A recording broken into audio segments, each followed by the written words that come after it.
오늘 본문의 말씀은 우리가 참 잘 알고 있는 내용입니다. 거라사인의 땅을 지나가시다가 한 귀신 들린 자를 하나님께서 고쳐주신 말씀의 내용입니다. 여러분, 우리가 이 땅을 살아갈 때에 우리를 사회적 동물이라고 이야기하죠. 그 얘기는 사람이 혼자 살 수 없고 여러 사람과 함께 무리를 지어 살아가는 것입니다. 그런데 그렇게 함께 살아갈 때, 사람이 사람과 함께 살아갈 때에 서로는 서로에 대하여 영향을 주고 받는다는 것입니다. 그것이 좋은 영향이 되었든 나쁜 영향이 되었든 어쨌든 간에 사람이 함께 살아가다 보면 다른 사람의 영향을 받게 되어져 있다라고 하는 것이죠. 그렇기 때문에 많은 부모님들이 기대하는 게 무엇입니까? 내가 생각했을 때 좋다고 생각하는 어떤 행동을 하는 아이들, 그 아이들과 내 자녀가 함께 어울리기를 원합니다. 반대로 어떤 많은 사람들이 일반적으로 봤을 때 나쁜 행동을 하는 아이들, 그 아이들과는 좀 멀리 떨어져서 사귀기를 원하는 것이 부모의 마음이 아닐까 싶습니다. 왜냐하면 사람은 살아가면서 서로에 대하여 영향을 주고받기 때문에 그렇습니다. 그런데 참 희한한 건 뭐냐면 좋은 영향을 참 많이 받으면 좋을 것 같은데 사람은 나쁜 영향을 더 많이 받게 되어지는 것 같습니다. 똑같은 자리에 똑같은 영향력을 가지고 있는 두 사람을 놓고 함께 있어도 함께 그 삶을 살아간다 할지라도 좋은 영향보다는 나쁜 영향을 더 많이 받게 되어진다라고 하는 것이죠. 저도 자녀를 키우다 보니까 저희 자녀는 참 착하게만 자라는 줄 알았습니다. 늘 그냥 모범적인 가장 좋은 엘리트 코스라고 이야기하기는 좀 그렇지만 늘 모범적인 코스로 자라가는 것 같았습니다. 집에 오면 욕도 안 하고 아무것도 안 하니까. 그런데 어느 순간인가 잠꼬대를 하는 거 보니까 잠꼬대 안에서 욕을 하더라고요. 그러니까 그런 걸 보니까 누구도 욕을 가르치지 않는데 욕을 하더라는 것이죠. 이게 왜 그렇습니까? 나쁜 것들은 그냥 쉽게 터득이 됩니다. 누가 가르치지 않아도 그것들을 그냥 쉽게 수용하고 받아들인다라는 것입니다.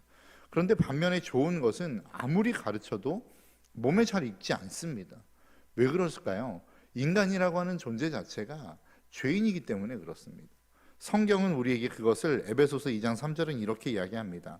전에는 우리도 그 가운데서 우리 육체의 욕심을 따라 육체와 마음에 원하는 것을 하여 다른 이들과 같이 본질상 진노의 자녀이었더니. 성경은 우리를 향하여 뭐라고 표현하냐면 너희들은 태어날 때부터 본질상 진노의 자녀다라고 이야기하는 것입니다. 그렇기 때문에 좋은 것보다는 나쁜 것이 훨씬 더 빨리 습득이 되어지더라라고 하는 것입니다. 그래서 우리는 나쁜 것들에 대해서 잘 접근하지 않으려고 합니다. 웬만하면 그것들을 멀리 하려고 하죠. 왜냐하면 그것을 받아들이는 순간, 한번 경험하는 순간 거기에 중독되어져 버릴 가능성이 높기 때문에 그렇습니다. 그래서 출애굽기부터 시작해서 레위기, 민수기, 신명기, 하나님의 법을 다루고 있는 모세오경 가운데 끊임없이 이스라엘 백성들에게 하나님이 하시는 말씀이 무엇입니까? 너희는 부정한 것을 가까이 하지 말라는 것입니다. 부정한 것을 만지면 너희도 부정해지기 때문이다 라고 하는 것입니다. 그리고 그 부정한 것에 따라서 사람들이 부정한 것을 접하면 그것과 함께 격리되는 시간을 갖습니다. 왜 그렇죠? 그 부정한 것을 내가 경험함으로 말미암아 나만 부정해질 뿐만 아니라 그 영향력을 다른 사람에게도 끼칠 수 있기 때문에 그렇다라는 것입니다. 그렇기 때문에 성경은 끊임없이 우리에게 부정한 것과 멀리하라고 말씀하고 있습니다. 부정한 것을 떨어져서 살아가라고 말씀하고 있습니다. 모세오경이 우리에게 주시는 하나님의 말씀이라는 것입니다. 그런데 참 희한하게도 공간복음, 신약 시대에 넘어와 예수 그리스도가 살아가는 삶의 모습, 그리고 그 예수 그리스도를 따라 살아가는 제자들의 삶의 모습을 보면 좀 반대되어지는 모습을 살아갑니다. 거룩한 것, 날마다 좋은 것, 그래서 날마다 우리는 그 좋은 것 안에, 거룩한 것 안에 거하는 삶을 살아가는 것이 아니라 예수님의 삶도 그렇고 제자들의 삶도 그렇고 부정한 자리를 향하여 나아가더라 라고 하는 것입니다. 오늘 본문의 말씀도 그렇습니다. 오늘 본문의 말씀을 보니까 거라사인의 땅에 이르러 라고 이야기합니다. 이 거라사 지방은 어떻게 보면 이방인 땅입니다. 그 이방인 땅에서 지금 만난 일이 무엇입니까? 돼지떼를 만났다라는 것이죠. 여러분, 이스라엘 백성들은 돼지를 부정한 짐승으로 여깁니다. 그래서 돼지와 돼지고기를 먹지도 않습니다. 그런데 그 돼지를 키웠다라고 하는 것 자체가 이미 유대인들이 봤을 때 거룩한 땅은 아니라는 것이죠. 부정한 땅이라는 것입니다. 그런데 그곳을 향하여 예수 그리스도가 나아갔다라고 하는 것입니다. 그것은 어떻게 보면 모세오경에서 우리에게 가르치고 있는 내용과 참 다른 이야기입니다. 너희는 거룩한 것 외에 부정한 것들을 멀리하라고 가르쳤던 모세오경과는 좀 다른 말씀을 지금 하고 있는 내용이라는 것이죠. 예수님 스스로가 부정한 땅을 향하여 갔습니다. 부정한 사람들이 있는 곳을 향하여 나아갔다라는 것이죠. 그리고 그를 마주칩니다. 가장 부정하다라고 여길 수밖에 없는 군대 귀신 자를 만났다라고 하는 것이죠. 그 군대 귀신 들린 자가 만나서 예수님을 향하여 첫 번째로 한 이야기가 무엇입니까? 28절입니다.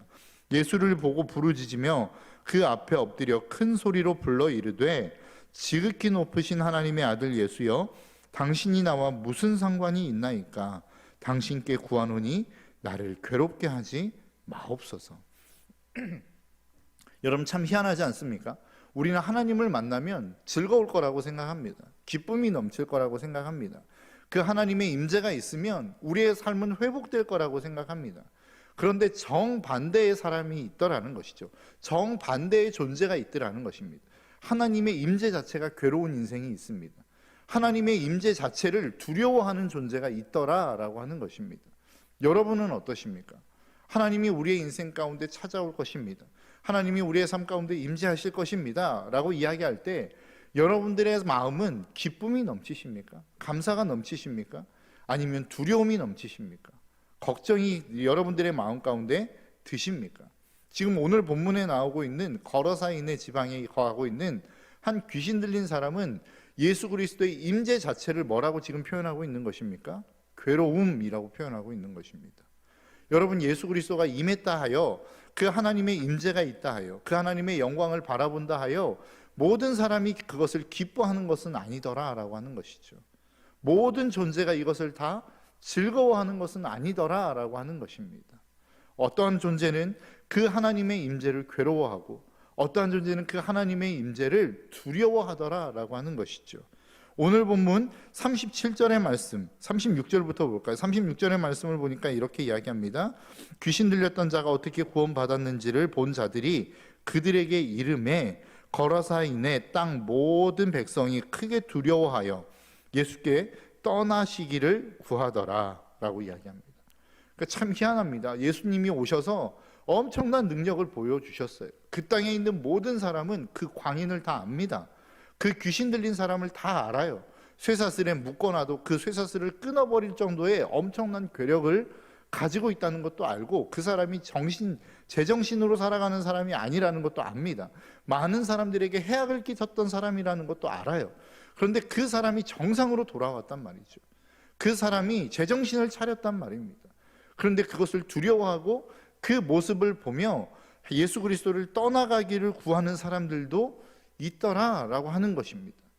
여러분, 이 땅 가운데 예수 그리스도의 임재를 모든 사람이 좋아하는 것은 아닌 것 같습니다. 모든 사람이 반기는 것은 아닌 것 같습니다.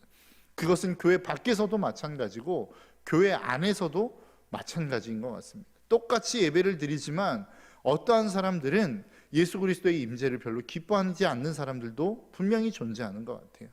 하나님, 나에게 돈만 주시면 됩니다. 나에게 명예만 주시면 됩니다. 하나님이 내 인생에는 더 이상 간섭하지 않으셨으면 좋겠습니다. 이러한 인생들이 분명히 있더라는 것입니다. 여러분, 저와 여러분들의 삶은 그 하나님의 뜻을 기쁨으로 받아들일 수 있는 저와 여러분들이 되시기를 주님의 이름으로 축복합니다. 앞에서도 말씀드렸던 것처럼 인간이라고 하는 존재는 원래 본질상 진노의 자녀입니다.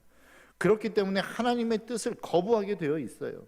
하나님의 뜻을 싫어하게 되어 있단 말입니다.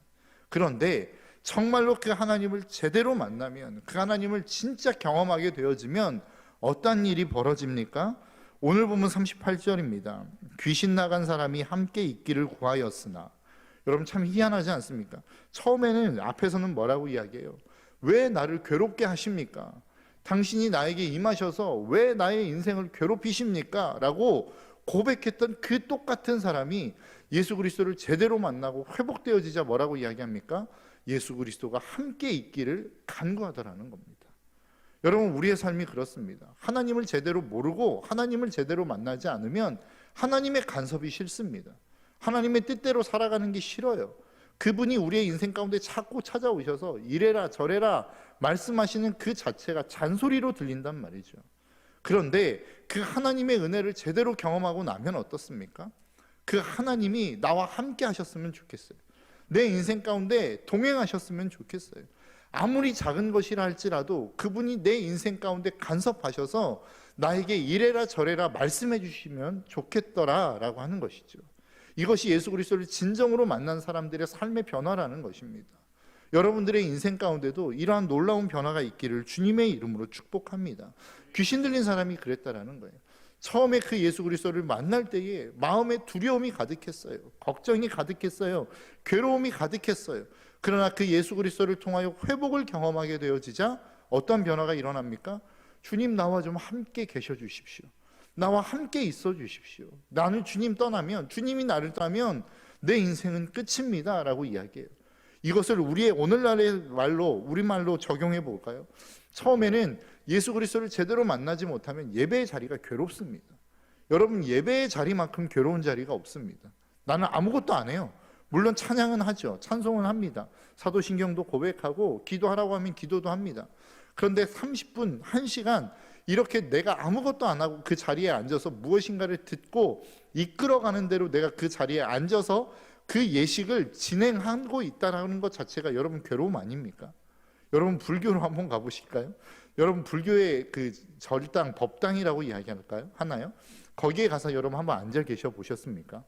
저는 어렸을 때 저희 큰 이모님 댁이 불교를 이렇게 믿었기 때문에 가끔 이렇게 뭐 행사들이 있으면 뭐 제사라고 해야 되나요? 그런 것들이 있으면 그 불교의 사찰을 가끔 갔습니다. 그리고 거기에서 주는 밥이랑 떡도 굉장히 많이 얻어 먹었습니다. 그런데 그 자리에서 이렇게 법당에서 이렇게 뭐라고 할까요? 그거를 이렇게 우리로 이야기하면 예식을 하는 그 예식을 참여하다 보면 굉장히 힘듭니다. 뭐 알아듣지도 못하는 이야기들을 뭐 한 30분 불경을 막 외우시는데 거기에 앉아 있는 것 자체가 너무 어렵더라고요. 여러분, 우리가 예수 그리스도를 믿고 은혜 받은 사람이니까 이 예배의 자리에 앉아 있는 것이 기쁨이지, 예수 그리스도를 잘 알지 못하는 사람이 예배의 자리에 나와 앉아 있는 것이 얼마나 곤욕인 줄 여러분 아십니까? 그것은 수련회에 가보면 잘 압니다. 아이들의 수련회에 가보면 정말로 하나님을 제대로 만나지 못한 아이들이 그 수련회 자리에서 얼마나 괴로워하는지, 말씀을 들으면 막 뒤틀리고 기도의 자리에 막 이렇게 불 끄고 막 부르짖는 기도의 자리에 가면 그 자리를 그냥 막 떠나버려요. 이런 일들이 일어나더라는 것이죠. 왜 그렇습니까? 그것이 괴로움이기 때문에 그렇습니다. 어려움이기 때문에 그렇습니다. 그런데 그들이 예수 그리스도를 제대로 만나면 어떻게 돼요? 예배의 자리를 사모하게 되어지더라는 것이죠. 기도하는 것을 기쁨으로 여기더라는 거예요. 찬송이 그들의 삶의 즐거움이 되더라는 것입니다. 이것이 예수 그리스도를 만난 자들의 모습입니다. 그래서 예수를 제대로 만나면 예배를 사모하게 되어 있어요. 기도의 자리를 사모하게 되어 있단 말입니다. 그 하나님이 임재하시는 자리를 기대하게 되어 있다는 거예요. 저와 여러분들의 삶이 그렇게 되었으면 좋겠습니다. 예배가 기다려지고 기도의 시간이 기다려지고 언제나 늘 그렇게 기도하는 그 시간이 나에게 기쁨이 되고 내 삶의 자리에서도 찬송이 끊이지 않는 저와 여러분들의 삶이 되셨으면 좋겠습니다. 그런데 주님은 여기에서 끝나라고 말씀하지 않습니다. 너 그렇게 회복되어서 나와 함께하기를 소망해. 그러면 그 다음에 행할 스텝을 오늘 본문 39절은 이렇게 말씀합니다. 집으로 돌아가 하나님이 내게 어떻게 큰 일을 행하셨는지 말하라 하시니 그가 가서 예수께서 자기에게 어떻게 큰 일을 행하셨는지를 온 성내에 전파하니라. 예수 그리스도를 만난 사람들, 그 예배의 자리에서 예수 그리스도를 경험하는 사람들은 어떻게 해야 된다는 것입니까? 다시 그들의 삶의 자리로 돌아가야 된다는 것입니다. 여러분, 변화선상에서 예수 그리스도를 만난 그 변화되어진 영광스러운 모습으로 변화되어진 그 예수 그리스도의 영광을 본 세 명의 제자가 있습니다. 베드로, 요한, 야고보.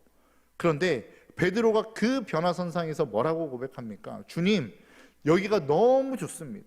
여기에서 내가 집 세 채를 짓고 함께 주님과 영원토록 살았으면 좋겠습니다. 고백하죠. 그런데 그 고백이 있은 후에 바로 일어난 일이 무엇입니까? 그 산에서 내려온 것입니다. 여러분, 우리의 삶도 마찬가지입니다. 왜 예배를 드립니까? 이 예배의 자리에 회복이 있기 때문에 예배를 드리는 것입니다. 하나님을 만나는 그 만남이 우리의 삶을 회복시키기 때문에 예배를 간절히 사모하고 기다리는 거란 말이죠. 기도를 통해서 하나님은 우리의 삶에 다시 한번 새 힘을 공급하시기 때문에 우리는 기도를 하는 거란 말입니다. 그런데 여기에서 끝나면 안 된다는 거예요. 하나님이 왜 우리를 도대체 회복시키냐는 것입니다. 하나님이 우리에게 왜 기도를 통하여 새 힘을 주시냐는 거예요. 그것은 다시 한번 세상 가운데서 그리스도인으로 살아갈 힘과 능력을 공급하기 위함이라는 것입니다. 그래서 우리는 이 예배의 자리에서 충만하게 회복되었다면, 새 힘을 얻었다면 우리가 그 다음에 해야 될 일은 뭐예요? 세상을 향하여 나아가는 것입니다. 그리고 그 세상을 향하여 나아가 내가 그리스도인다운 삶을 그 삶의 자리에서 다시 살아내는 것입니다.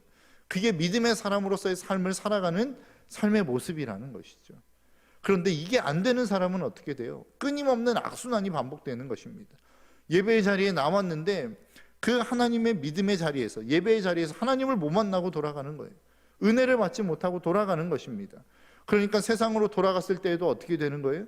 믿음의 사람으로 살아갈 힘이 없는 거예요. 그러니까 적당히 타협하는 겁니다. 내가 그리스도인으로 살아가는 것이 아니라 그리스도인이 아닌 세상에서는 세상의 모습으로 살아가는 거예요. 그러다가 돌아오면 또 어때요? 또 그리스도인처럼 그냥 적당하게 살아가는 겁니다. 은혜 받지 못하고 그냥 어떠한 행식과 형식과 예식의 자리에 참여하는 것으로 만족한다는 것이죠. 그러니까 끊임없이 우리가 하나님이라고 하는 존재에 대해서 알고 믿음의 사람이 어떤 삶을 살아가야 되는지는 아는데 세상에서 그렇게 살아갈 힘을 공급받지 못하는 거예요.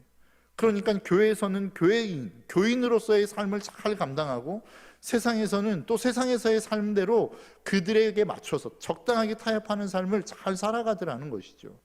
여러분, 이것이 그리스도인의 삶이 아니라는 것입니다. 진짜 그리스도인의 삶은 뭐예요?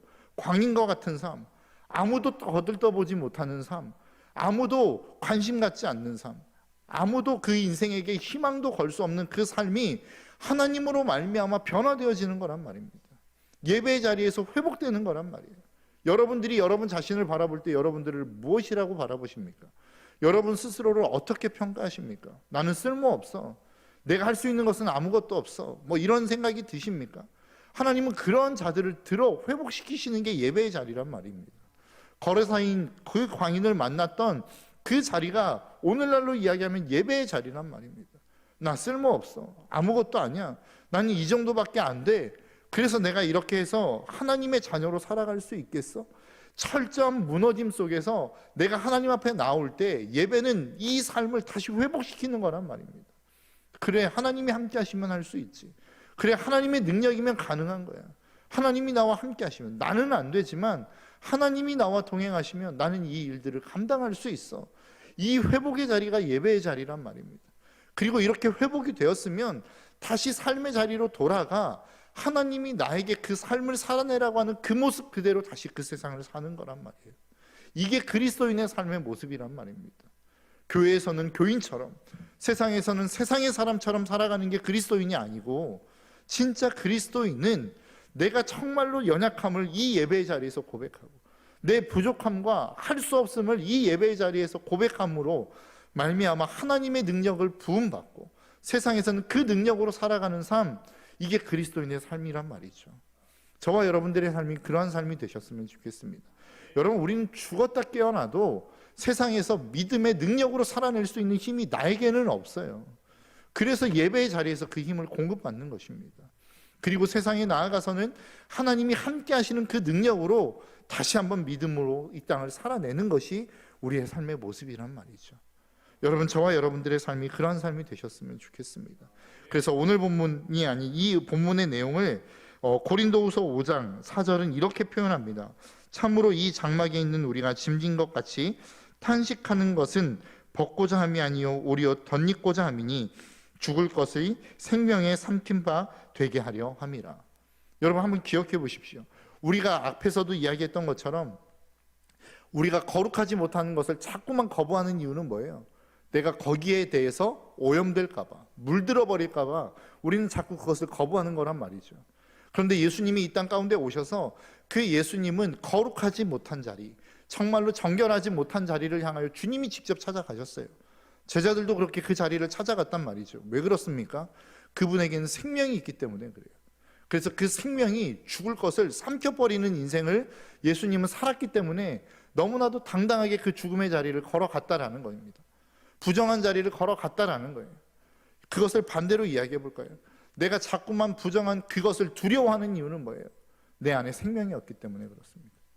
그들에게 생명을 전해줄 그 생명이 내 안에 없다라고 내 스스로 느끼고 있기 때문에 우리는 부정한 자리로 못 가는 거란 말이에요. 세상은 이야기합니다. 야, 너 부정한 자리로 가면 부정해져. 그런데 하나님은 우리에게 말씀합니다. 야, 괜찮아. 너 생명이 있으니까 그 부정한 자리로 가서 그들을 생명으로 인도해내 라고 성경은 우리에게 말씀하는 거란 말이죠. 우리가 부정한 자리로 가지 못하는 것은 생명이 없기 때문임을 꼭 기억하십시오. 여러분들의 마음 가운데 예수 그리스도의 생명을 채우시기를 바랍니다. 그러면 우리는 부정한 것을 두려워하지 않을 수 있어요. 우리가 부정한 그 자리로 나아가는 것을 걱정하지 않을 수 있다라는 것입니다. 왜냐하면 내 안에 생명이 그 부정한 것을 삼켜버릴 수 있기 때문에 그렇습니다. 그러한 놀라운 축복의 삶이 저와 여러분들의 삶 가운데 가득히 넘쳐나시기를 주님의 이름으로 축복합니다. 기도하겠습니다.